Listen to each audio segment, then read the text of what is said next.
The moment didn't begin with tension. It didn't look like a confrontation. In fact, at first glance, it felt like just another light-hearted late-night exchange. But within seconds, something shifted. A familiar joke took an unexpected turn, and what had always been seen as harmless suddenly carried a different weight. On live television, in front of millions, Paul Rudd did something subtle, but unmistakable. He broke the pattern. And in doing so, he quietly called out Jimmy Kimmel in a way no one saw coming. Subscribe to Prime Talk, hit like, and share your thoughts in the comments below. For years, audiences had come to expect a certain rhythm whenever Paul Rudd appeared on Jimmy Kimmel Live. The chemistry between the two was undeniable, easy, comedic, almost rehearsed in its unpredictability. There was always laughter, always a sense that something unexpected might happen. But there was also a running gag. A long-standing joke that had become part of late-night television culture itself. Every time Paul Rudd came on the show, he would promise to share an exclusive clip from his latest project. A new movie, a major release, something fans were eager to see. Jimmy Kimmel would build it up, the audience would lean in, and then, without fail, the clip would cut to the same bizarre scene from an old film. A wheelchair rolling down a hill. A dramatic fall. A moment so out of place that it became iconic in its own right. It was absurd. It was predictable. And it was always funny. Until, one night, it wasn't. Because this time, something about the exchange felt different. Not in a loud, explosive way, but in the kind of subtle shift that only becomes clear when you look back. The tone changed. The rhythm broke. And for a brief moment, the laughter didn't land the way it used to. To understand why this mattered, you have to understand the context. Paul Rudd isn't just another celebrity guest.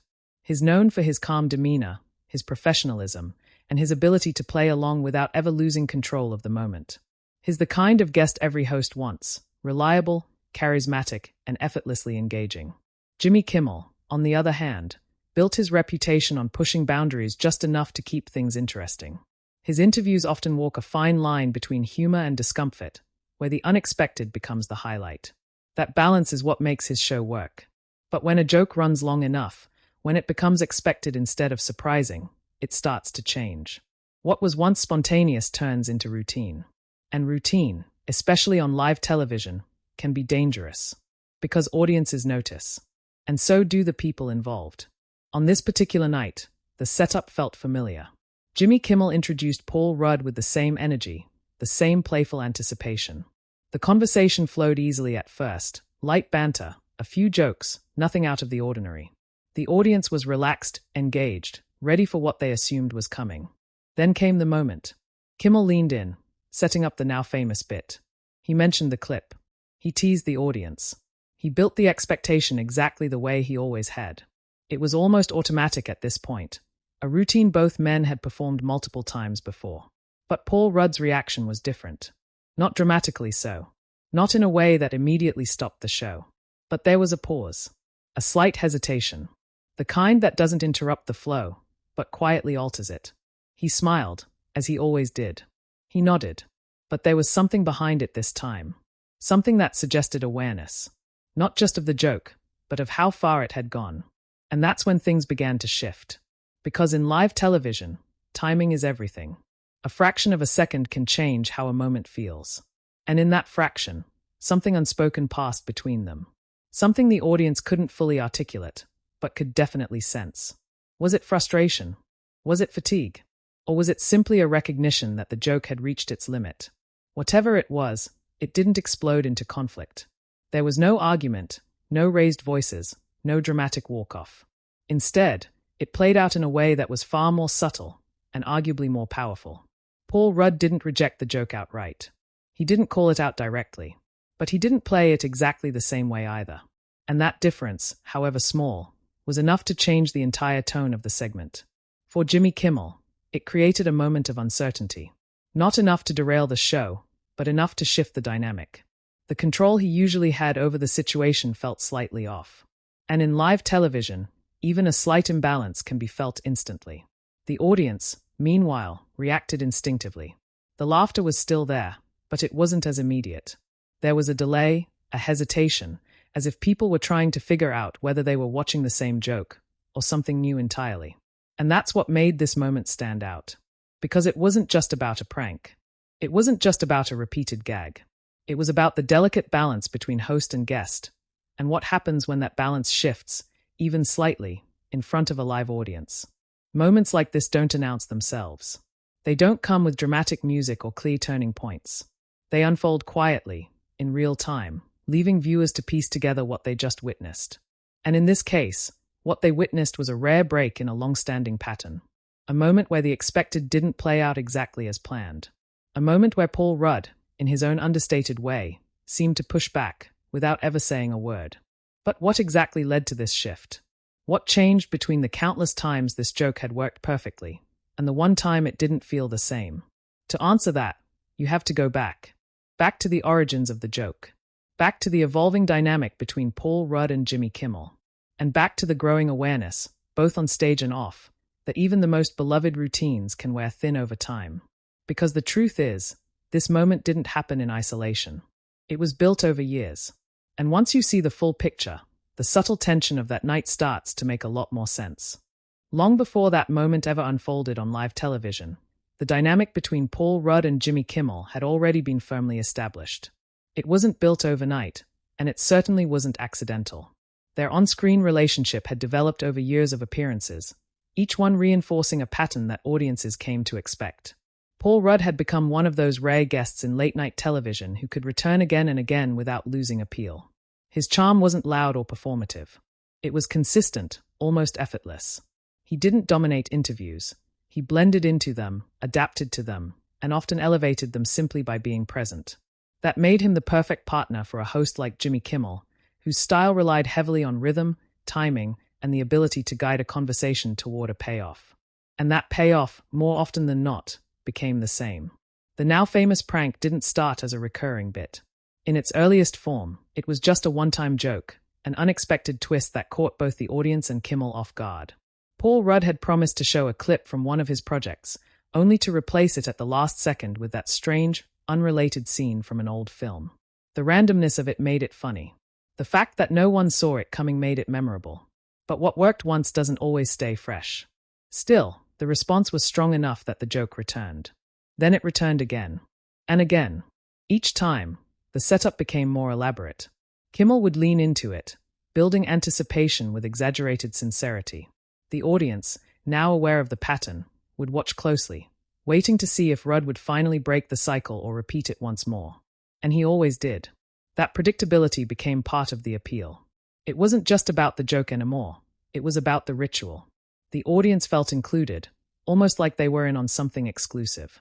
A shared understanding between host, guest, and viewers at home. But repetition has a cost. Over time, what once felt spontaneous began to feel expected. The surprise element faded, replaced by familiarity. And while familiarity can be comforting, it can also dull the impact of something that once stood out. For Paul Rudd, this created a unique situation. On one hand, the bit had become iconic. It was associated with him in a way few late-night moments are tied to a single guest. On the other hand, it risked overshadowing the very reason he was there, to promote new work, to engage in meaningful conversation, to present something current. Each appearance carried that dual expectation. Would he finally show a real clip? Or would he repeat the prank again? And as time went on, that question became less about humor and more about obligation. Jimmy Kimmel, for his part, leaned into the bit with full awareness of its popularity. His role was to guide the audience, to build anticipation, and to deliver the setup in a way that kept the joke alive. But even for him, the line between playing along and overplaying became increasingly thin. Late-night television thrives on freshness. Even recurring segments need variation to stay relevant.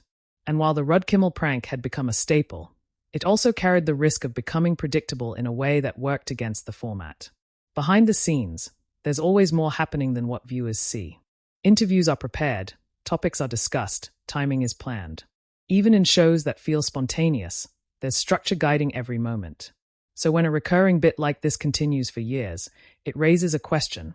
How much of it is planned, and how much is still genuine? For Paul Rudd, maintaining that balance required precision. He had to deliver the joke in a way that felt natural, even as it became increasingly expected. He had to appear relaxed, even as the bit itself carried the weight of its own history. And that's where subtle tension can begin to form.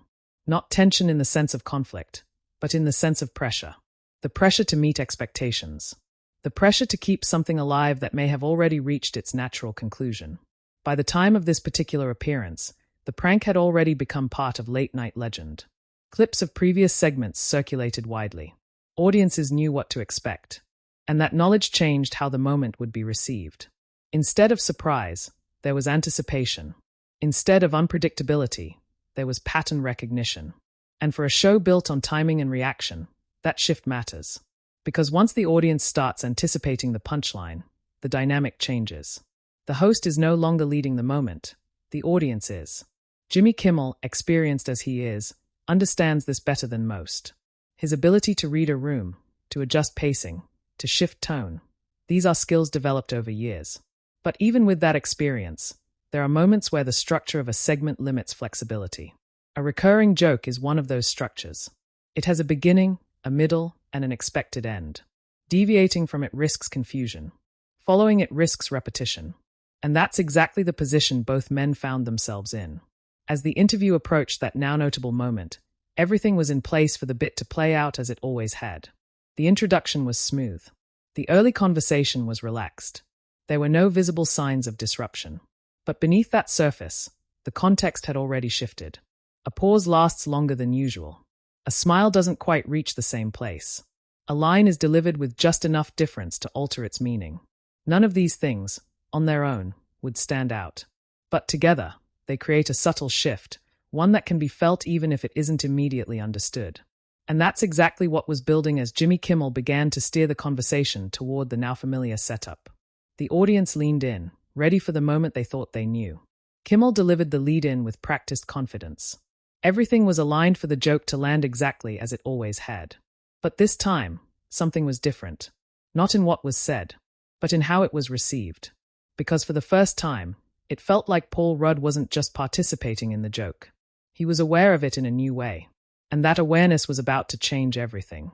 The moment arrived without warning, even though everyone was expecting it. Jimmy Kimmel leaned slightly forward in his chair, his tone shifting just enough to signal that familiar transition.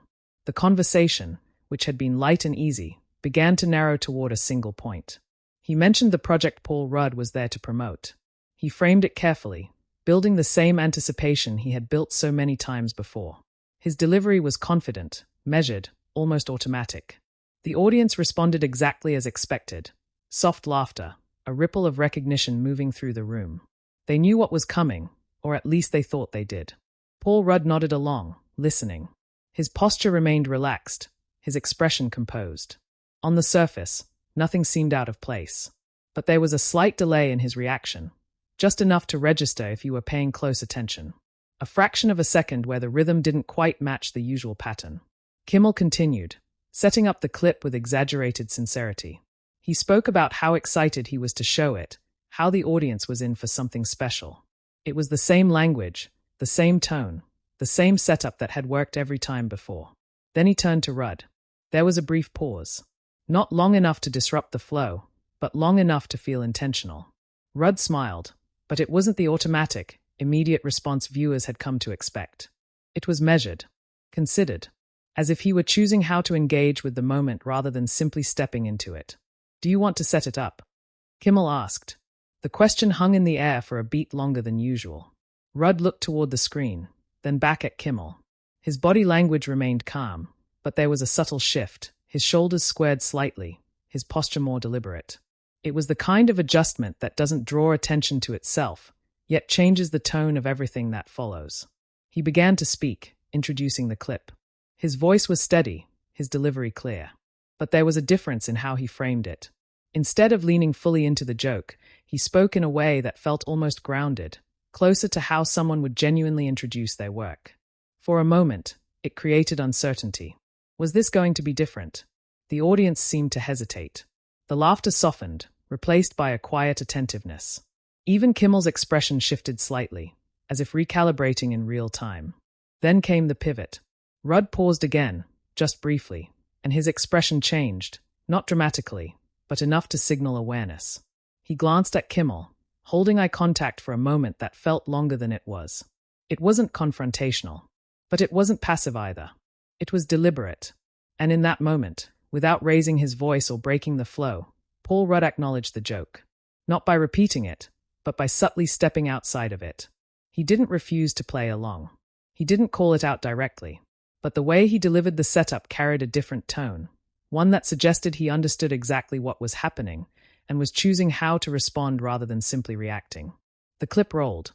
For a split second, the audience leaned forward, caught between expectation and uncertainty. Then, as the familiar scene appeared, the same unexpected footage that had defined the bit, the room erupted into laughter. But the laughter felt different. It was louder, but less surprised, more reactive than spontaneous. And layered within it was something else, a recognition that the moment had shifted, even if the outcome hadn't. Kimmel laughed along, as he always did. He leaned back slightly, playing into the joke, allowing the audience to enjoy the payoff. But there was a subtle change in his timing.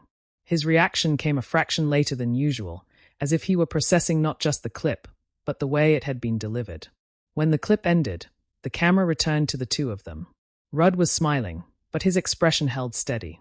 There was no exaggerated reaction, no attempt to amplify the joke. He simply let the moment settle. Kimmel turned to him, ready with the follow-up line, the kind of quick remark that usually keeps the energy high. But this time, there was a brief pause before he spoke. "You did it again," he said, but the line landed differently. It wasn't just acknowledgement. It was recognition. Rudd nodded, still composed. He didn't immediately jump in with a response. Instead, he allowed the silence to linger just long enough to be felt. In live television, silence is powerful. It's unpredictable. It can create tension, shift energy, force attention. And in this case, it did exactly that. The audience quieted slightly, the laughter tapering off as they waited for the next beat. The usual rhythm, setup, payoff, quick transition, had been interrupted, even if only subtly. Kimmel adjusted, moving the conversation forward. He asked another question, steering the interview back into safer territory. The flow resumed, the tension easing, the segment continuing as if nothing unusual had happened. But something had.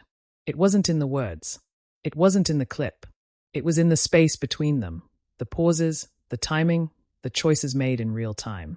Paul Rudd hadn't broken the joke. He hadn't rejected it. But he had changed it. And in doing so, he had shifted the dynamic of the moment in a way that only live television can capture. No edits. No retakes. Just a subtle, unmistakable shift, played out in front of an audience that could feel it, even if they couldn't fully explain it. As the segment moved forward, the energy in the room didn't collapse, but it didn't fully return to what it had been either. The laughter that followed was still present, the conversation still flowed, yet something subtle lingered beneath the surface. It was the kind of shift that doesn't interrupt a broadcast, but quietly changes how every moment after it is received. Jimmy Kimmel, seasoned and instinctive, adjusted quickly. That's part of what defines a late-night host at his level. The ability to recover without drawing attention to the recovery itself. He leaned back into the structure of the interview, redirecting the focus toward Paul Rudd's current project, asking questions that were safer, more grounded, less reliant on recurring bits. His tone remained light, but there was a noticeable precision in how he moved from one topic to the next. He didn't revisit the joke. And that, in itself, stood out.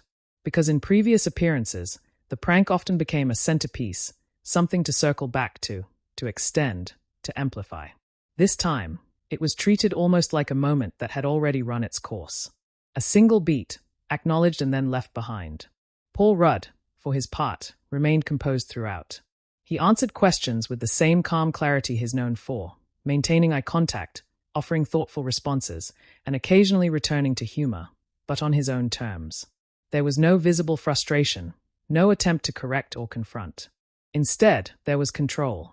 A quiet, steady presence that guided his side of the conversation without disrupting the overall tone of the show. The audience followed that lead. Their reactions adjusted in real time, shifting from anticipation-driven laughter to a more attentive, conversational engagement.